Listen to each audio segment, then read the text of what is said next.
vous allez copier dans... Je ne vous le conseille pas. Je ne vous le conseille pas. Ce qui manque d'abord, il y a bien, ce n'est pas la même chose. Vous avez compris, non? Ce qui manque d'abord et qu'on copie, ce n'est pas la même chose. C'est apparemment.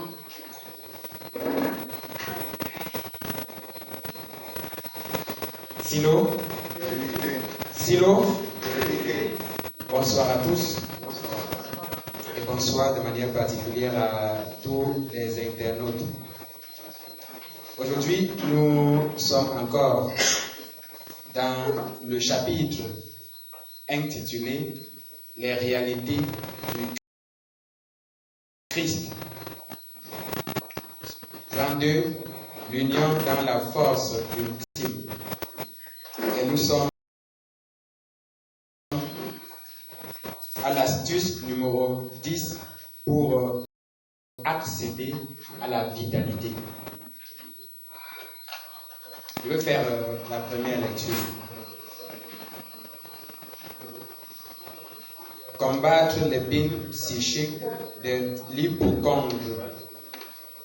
Depuis l'Antiquité, certaines enzymes vertes de l'intestin grêle produisent des vapeurs chimiques qui excitent l'hypothalamus et produisent certains sels, dont certains d'entre eux produisent à leur tour des ions, puis des effluves iodés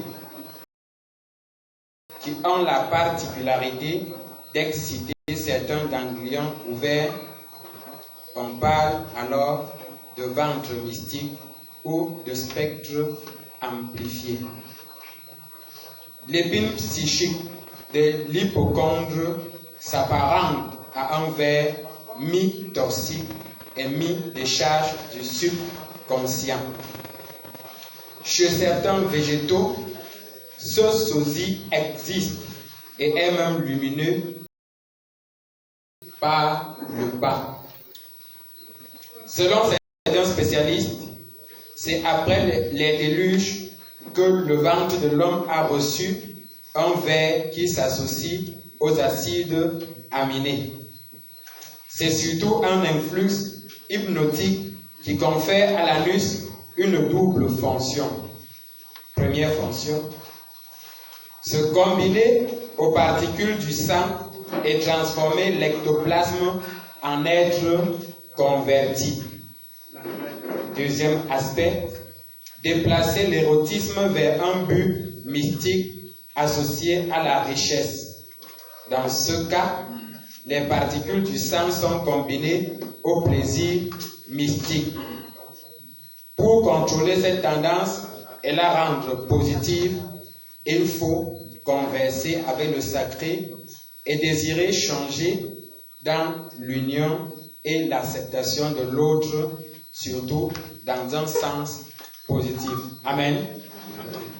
On parle ici des astuces pour accéder à la vitalité. La première remarque que nous faisons, c'est que si on parle d'astuces, ça veut dire que nous avons été coupés de la vitalité. Nous avons été détachés ou déconnectés ou déphasés de la vitalité. Et il est question de trouver un moyen pour rentrer ou bien pour retrouver l'unité ou l'harmonie ou la concordance ou la symbiose avec la réalité de l'unité. C'est comme un être qui a été chassé du jardin d'Éden originel, dont à qui on donne des moyens pour rentrer au jardin, non pas pour continuer à désobéir, mais pour fusionner de manière véritable avec la réalité du jardin. Donc il est question par ce point de trouver la déviance et de voir comment faire pour corriger ou pour colmater les brèches, cette fois-ci avec Jésus-Christ, car on parle des réalités du Christ. Amen. Amen. Combattre l'épine psychique de l'hypocondre. L'hypocondre, c'est un organe qui se situe au niveau des deux flancs de l'être humain. que ce soit le flanc gauche, que ce soit le flanc droit. Le flanc gauche a ses raffinements au niveau de la rate, le flanc droit au niveau du foie.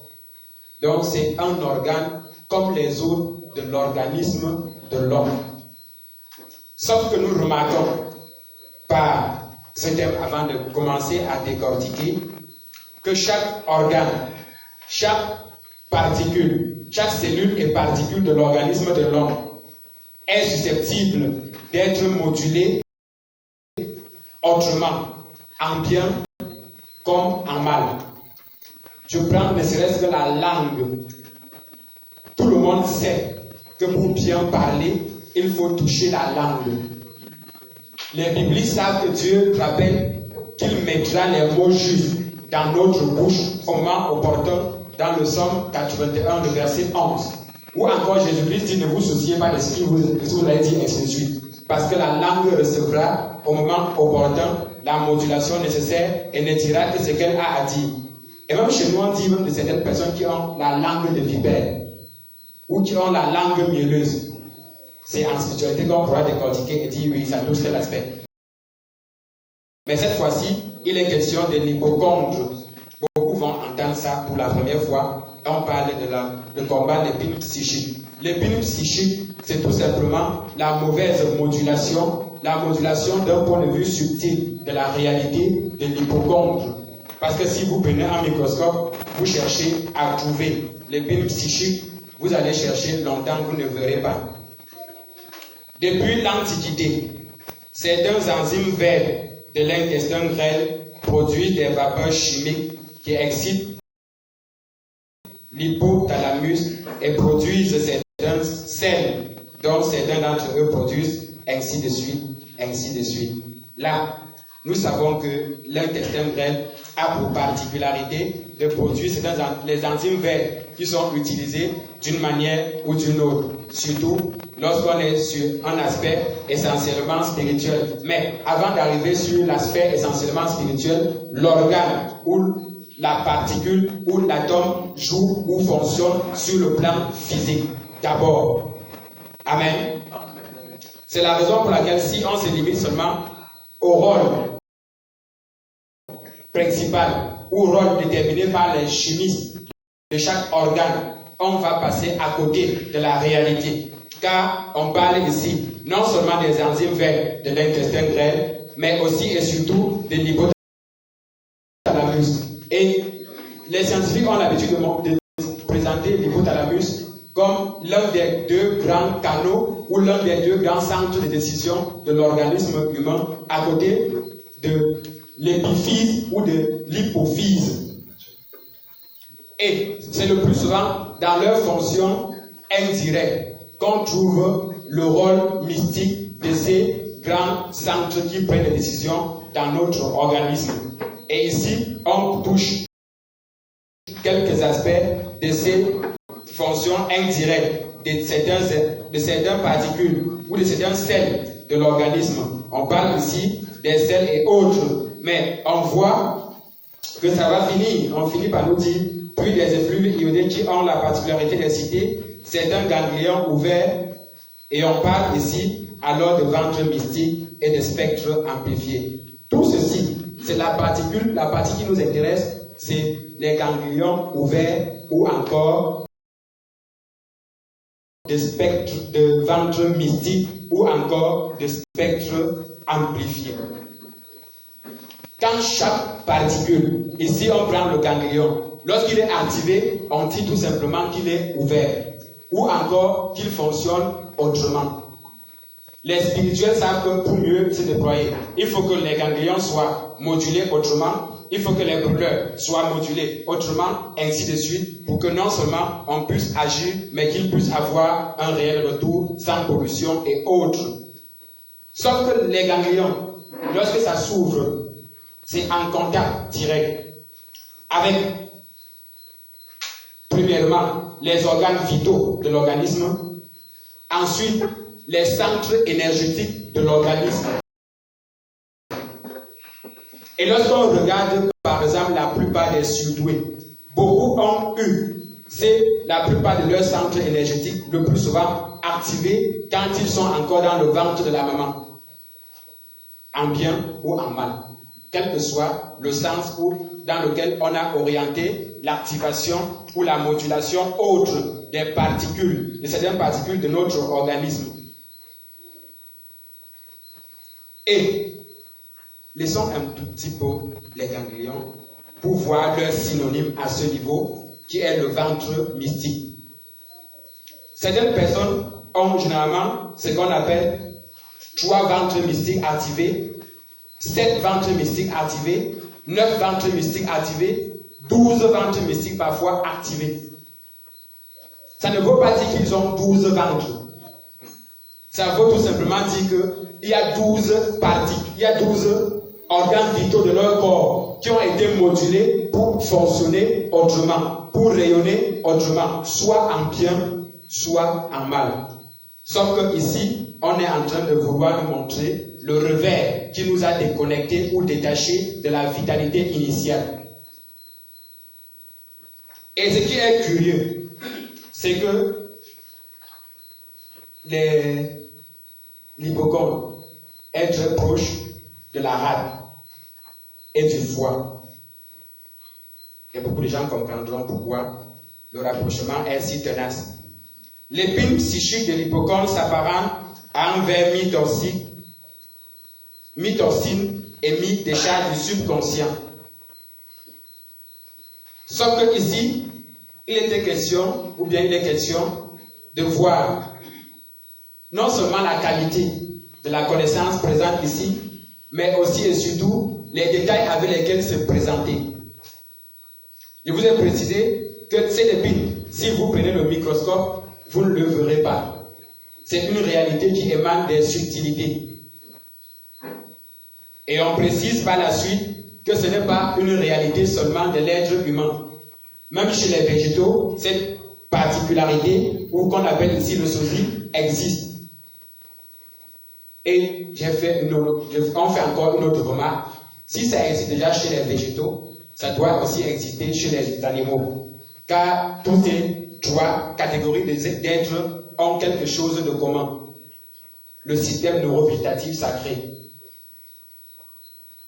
Selon certains spécialistes, c'est après le déluge que le ventre de l'homme a reçu un ver qui s'associe aux acides aminés.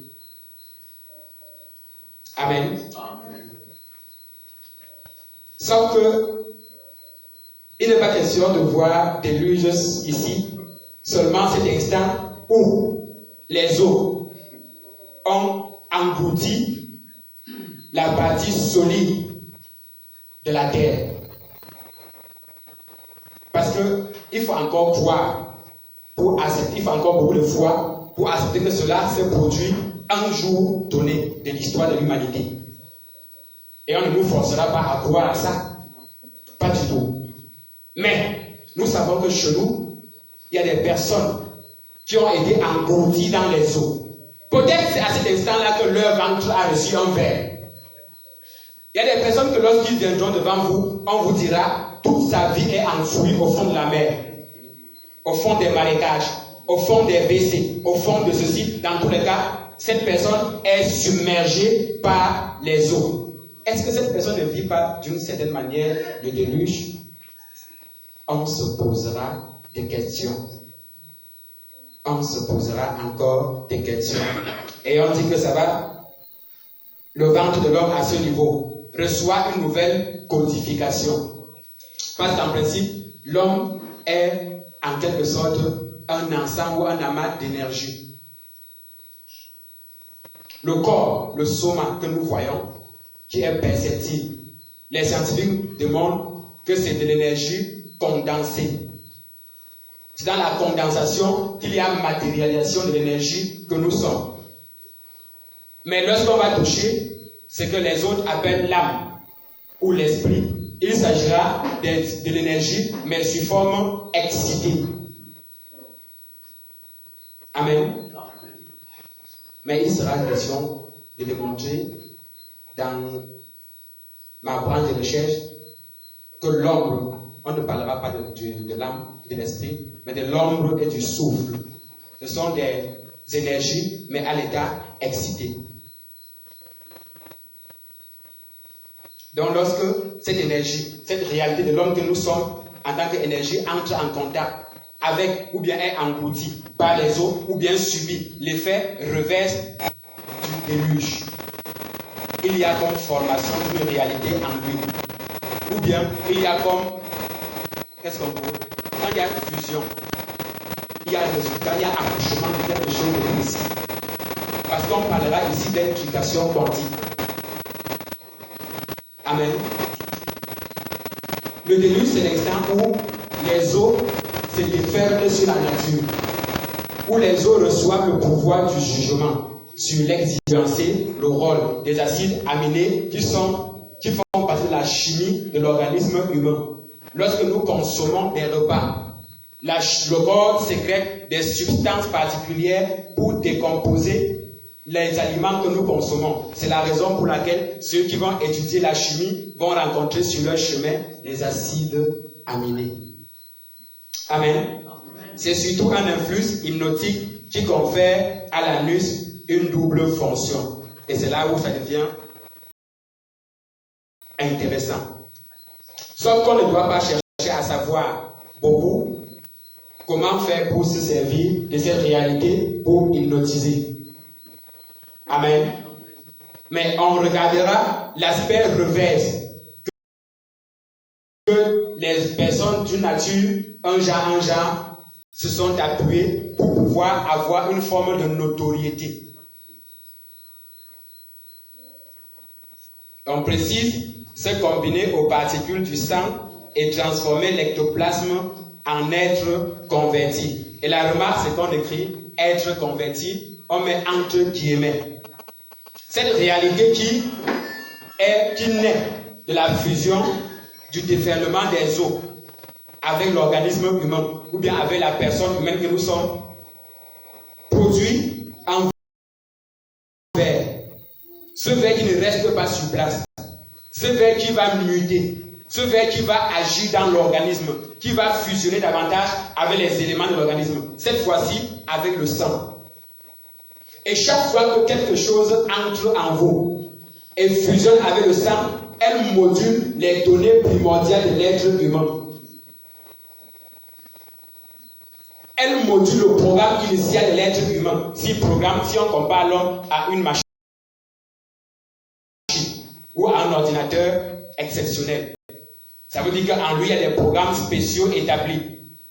On parle de l'en-soi de ceci, de l'en-soi de cela. Lorsque ça touche donc la réalité du sang, il est question d'entrer dans la base des données et de modifier les données, d'entrer dans l'ADN, de toucher l'information génétique et de le remoduler autrement. C'est lui-là qui était appelé à être un gentleman. Devient celui-là vers qui tout le monde va ruer.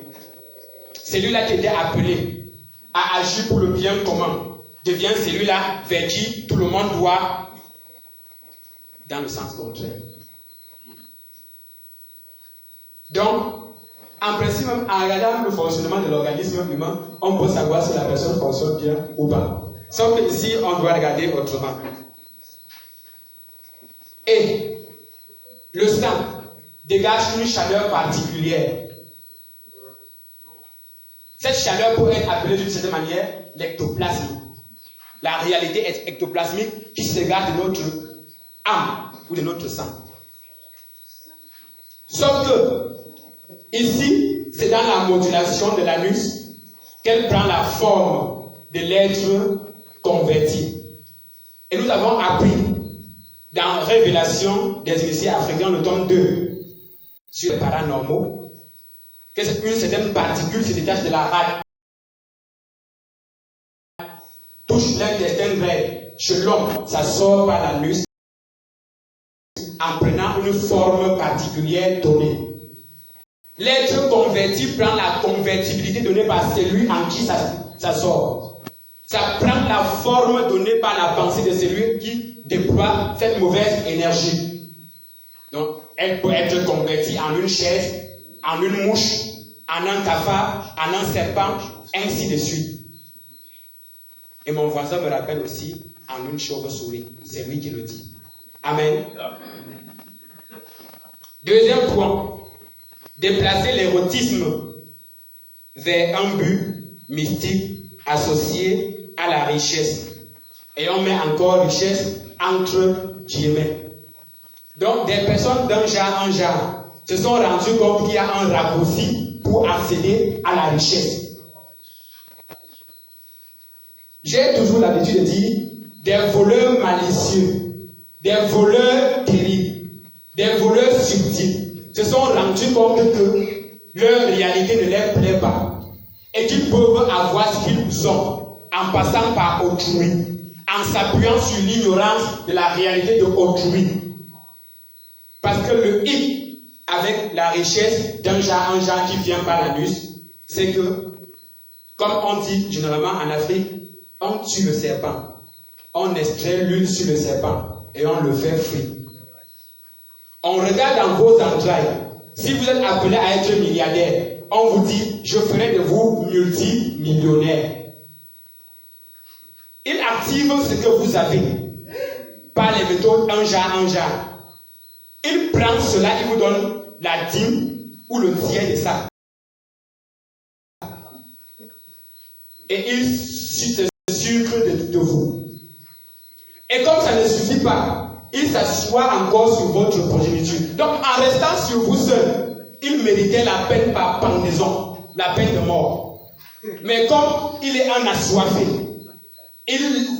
après avoir sucé, c'est lui qu'on a pris en otage. Il s'assoit sur toute sa progéniture. Et avec l'empereur de Condé Ier, nous sommes partis travailler dans une descente.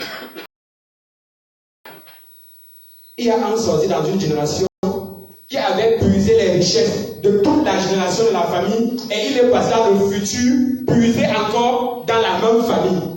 Donc il a condamné les générations futures à demeurer dans la précarité, dans la pauvreté excessive. Et vous verrez une famille où personne n'a le vélo. Le plus riche paie la moto, ne fait pas le crédit là. Dans tous les mois, il fait l'effort de ne pas faire les crédits. Ou bien le plus riche a le vélo. Les anciens vélos qui étaient longs comme ça, même le nouveau vélo. Parce que une seule personne de la race de cette génération s'est laissée tuer par des bandits malicieux. Dans ce cas, les particules du sang sont combinées au plaisir mystique. Maintenant, pour contrôler cela, on nous présente deux méthodes, deux voies. La première voie, on dit qu'il faut converser avec le sacré. Et le sacré renvoie à Dieu.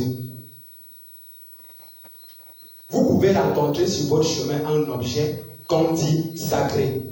Mais vous devez regarder au-delà de l'objet sacré pour voir l'être sacré. En qui l'objet a été consacré. Ou bien par qui l'objet a été consacré. Quelqu'un peut prier pour avoir la certitude que Dieu est là. Il voit le trône de la boule d'or. Ça lui donne la certitude que Yahvé a les yeux fixés sur lui. Mais si on s'arrête seulement sur le trône, on n'arrive pas à Yahvé, il y a un problème. Ceux qui prétendent être des traditionalistes, si on se limite au crâne, on ne va pas jusqu'à l'ancêtre originel, jusqu'à Zamba, il y a problème. Quelle que soit la nature de l'objet sacré qui est devant nous, faisons tout pour aller au-delà de l'objet et accéder au sacré lui-même. Qu'on soit traditionnaliste, qu'on soit scientifique, qu'on soit spirituel, quel que soit notre couloir, au-delà de l'objet sacré, il y a l'être sacré qu'est Dieu. Appelons-le comme on veut. Appelons-le Zamba, appelons-le connaissance ultime, appelons-le Simama, mais reconnaissons qu'elle est une réalité unique et ultime à partir de laquelle toute chose se déploie, ça sera le même Dieu. Amen. Par la suite, on nous dit qu'il faut désirer changer dans l'union et accepter l'acceptation de l'autre dans un sens positif. Tout ça, c'est la même chose. Donc les deux s'y renvoient au double commandement laissé par Jésus-Christ. Il faut On dit, il faut changer dans l'union. Dans l'union avec quoi ou avec qui? Il y a des personnes qui savent qu'ils doivent aller seuls. Il y a des personnes qui sont dans les familles qui prétendent réussir seuls. L'apôtre Frédéric parle souvent où c'est quoi, à crabes. Des crabes qui se battent dans le panier. Le premier met la main sur la tête du deuxième pour chercher à sortir. Voilà celui qui cherche à aller seul. Pourtant, à côté, nous avons aussi des animaux, comme des fourmis qui savent qu'on ne peut pas aller seul. Le plus grand arrête les fesses du plus petit, de son frère. L'autre marche sur son dos, il traverse d'abord.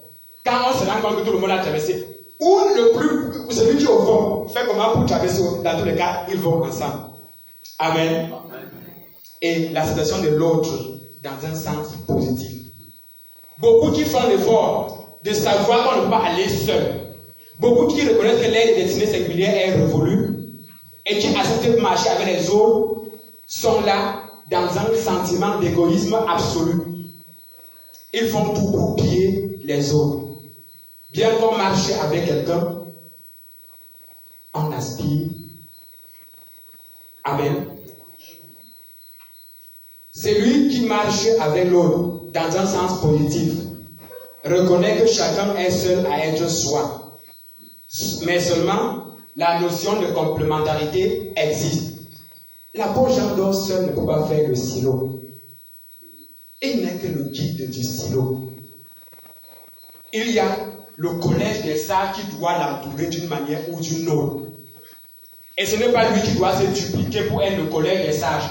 Il peut incarner la nature des sages, normal. Mais à côté de lui, il y a un collège des sages qui est censé lui dire, Père, vraiment, pour telle chose là, faisons comme ça. Père, nous croyons qu'on peut procéder comme ça pour que le silo évolue. Et il y a le collège des apôtres. Et l'apôtre Frédéric aime le plus souvent le dire, les apôtres sont des bâtisseurs. Ce sont eux qui doivent réfléchir et dire, vraiment, c'est comme si, depuis 3 ans, le stylo n'a pas encore percé le sud. Comment faire pour que le stylo arrive dans tout le monde entier?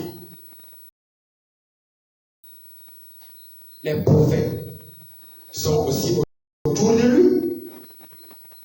Au-delà des prophéties, ils doivent être des visionnaires. Ceux-là qui regardent au-delà des perceptions, qui regardent au-delà de l'imagination et disent qu'à la lucie, si le stylo n'opte pas pour tel type de réalité, dans 5 ans, les églises de réveil risquent de faire ceci. Telle forme de réalité risque de faire ceci. On nous a dit que la flamme est au silo. Pourquoi est-ce que les prophètes ne peuvent pas s'asseoir et regarder et dire, Père, vraiment ça ne travaille pas comme ça. Les femmes vont encore venir voler comme ils ont volé en Égypte et revenir après nous vendre sa chair. Ils vont prendre un peu le pétrole, on parle de pétrole, nous vend encore cher. Non. Il faut des personnes pour regarder. Ça, c'est reconnaître l'aspect complémentarité entre nous et travailler pour le bien commun, pour le bien de tous, pour le bien de l'humanité. Amen. Amen.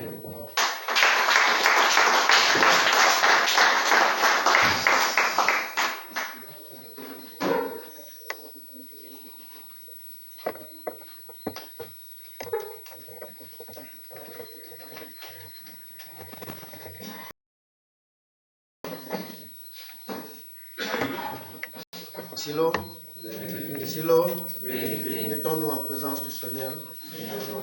Oui, mon Dieu. Oui, mon Dieu, tu es lumière, tu es la grâce dans l'absolu. Ce soir, mon Dieu, tu as dépêché des anges, des archanges, des chérubins dans cette salle qui forme un cercle concentrique dans lequel nous sommes fixés. Seigneur mon Dieu, en ce soir, tu permets que nous tous qui sommes dans cette salle, soient purs et simplement touchés par cette flamme qui se déverse dans cette salle. Mon Dieu, dans l'enseignement, tu as permis que notre ventre mystique soit transformé pour que nous puissions faire que ce que nous avons à faire pour le bien-être de toute l'humanité. Oui, mon Dieu, permets qu'en ce soir, nous puissions bénéficier de toutes les grâces que notre Papa, le protégeant d'or, continue à nous toucher et à nous toucher en profondeur. Amen. Amen.